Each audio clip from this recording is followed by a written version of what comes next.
Everybody say hi. There's 5 of you on the video. Alright. At an early age, I was considered to be a good employee. I was hardworking, I was reliable, and had a positive attitude. I was also very popular with my peers. We horsed around. I would hang out with them after work. We were considered best buddies. This all changed though when I got promoted to shift manager. Today I will inform you on the transition into the manager's role. This is relevant to each of you who ever plan on getting promoted in your current or future careers. I will share for you the 3 things that I found to be most crucial to my success as a manager. First was image. In order to be accepted as a manager, I realized I had to project the image of a manager. Second was transition. I could no longer perform exactly as I had to be a successful manager. I had to make the transition into a new way of doing things. Last was coaching. I was shocked to discover that my success was tied directly to the performance of my subordinates. If I was going to be successful, I had to start coaching my employees. I started looking at successful managers that were in my workplace in order to become more like them.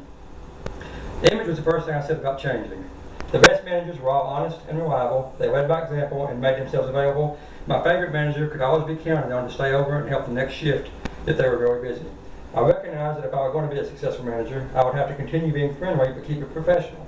In a 2009 article titled Overworked, Overloaded, and Frustrated Managers, Ben Carlson states, the definition of a manager is someone who gets things done through other people.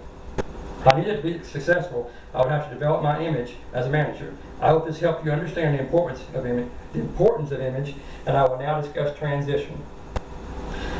A noted management author, Michael Watkins, describes in his 2003 book, The First 90 Days, a mistake is to believe that you'll be successful in your new job by continuing to do what you did in the previous job.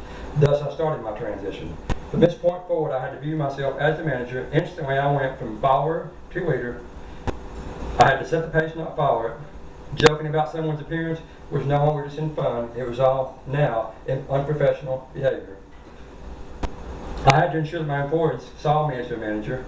My old work buddies were now my subordinates. Some even had animosity towards me because I was now their boss. I realized that to get the same performance out of my employees, I had to treat them all the same, regardless of how I felt about them in the past. In learning my performance was no longer about me, but rather about the performance of others, I was suddenly in charge of trying to get others to perform tasks that I needed done. I decided my best approach to this would be through coaching. Now that I have discussed transition, I will discuss coaching. In Rick Johnson's 2005 article, The 5 Steps of Coaching and Mentoring Success, he states, coaching and mentoring is all about the development of others. There are 2 types of coaching. The first is positive coaching. This is what you hear in the locker room before a big game. The kind words can have an amazing outcome on someone's success. I had an employee with a poor attitude that was also known as lazy. I would take her aside and mention things I appreciated about her, but secretly I knew that she could improve a problem. I consider her a success because now she's a manager herself. Second is punitive coaching. Prior to being a manager, I was more than happy to avoid confrontation.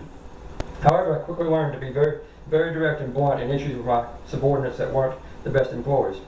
After coaching, I made sure to follow up with them every 30 days. Several employees improved dramatically and would tell me on the day of follow-up. An important fact to remember when giving a positive or punitive coaching is that you should take the employee aside in a private place and discuss their performance. Coaching gave me the ability to change bad behavior into good and good behavior into great behavior. I hope by sharing these experiences they'll enlighten you in your own transition into a management role. This is something that each of you may encounter during your careers. In review, I spoke about projecting the image of a manager, as well as how I made my transition into the manager's role. I've also given you some tips for coaching your employees. When I first became a manager, I realized I had to change my work style. I had to develop the attributes of a successful manager, and I had to transition from the role of friend to that of boss. Most importantly, I learned that it was no longer just my performance in which I was being judged, but rather the performance of my entire team. Thus I started coaching Thus I started coaching my team to get the results that was needed for my success. These 3 points made me successful as manager, and I hope they will help you be successful as well. Turn it off, How many minutes was that?